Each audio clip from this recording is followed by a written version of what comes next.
Hello and welcome to this tutorial to show you the basics of long division. If you're ready, let's go. Let's start by looking at 63 divided by 4.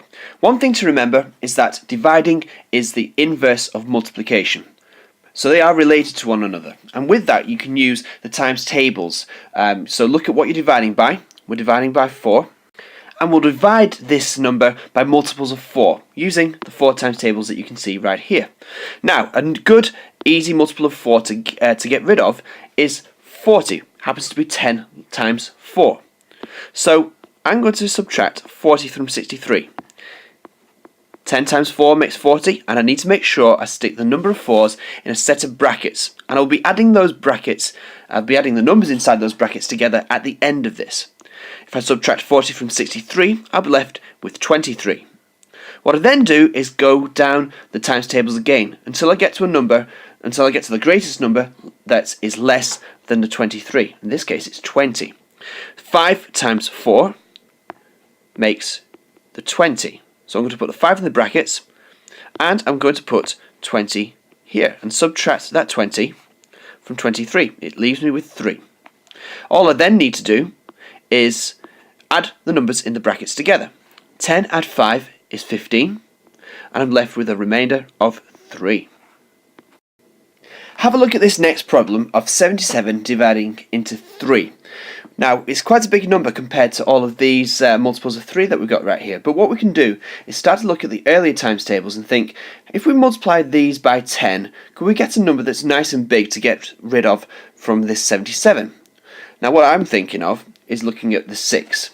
I know that 2 times 3 equals 6, and I should also know that 20 times 3 equals 60. Now that'd be a huge lot to get rid of from that 77, wouldn't it? So what I'll do is this.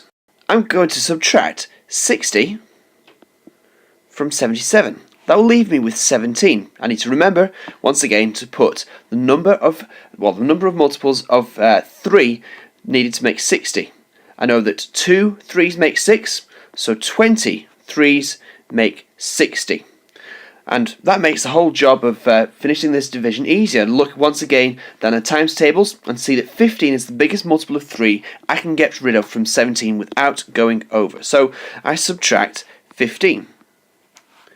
That should leave me with 2, and I will put again in the blue brackets the 5 lots of 3 needed to make 15. And then, once more, I add the 2 numbers in the brackets together. 20 add 5 is 25, and I'll have a remainder of 2. Here are 2 divisions for you to try. Now, if you pause the video and have a go using the method that we've just shown in the video. Have a look back on the video to go through the process if you're unsure. Best of luck!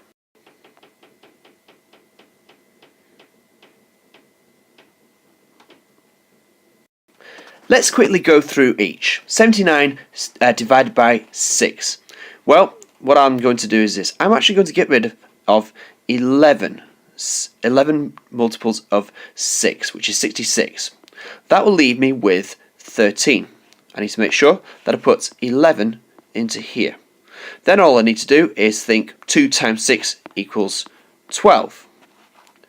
If I remember to put the 2 in the brackets, that will leave me with the 1 left over. So 79 divided by 6 is 13, remainder 1. I look at 94 divided by 4, and what I will do is subtract 80 from it, which I know is 20 lots of 4. Subtracting 80 from 94 will leave me with 14. Then I think 4, 8, 12. I can get rid of 12, which I know is 3 lots of 4, and it leaves me with a remainder of 2. So my answer for 94 divided by 4 is 23, with a remainder of 2. If you've got both of those divisions correct, well done indeed. It is a really tricky subject and a really tricky task to get your head around, and division strikes fear into everyone at some point. But if you've got those right, then you're well on the way to becoming quite sharp with your dividing skills. Well done.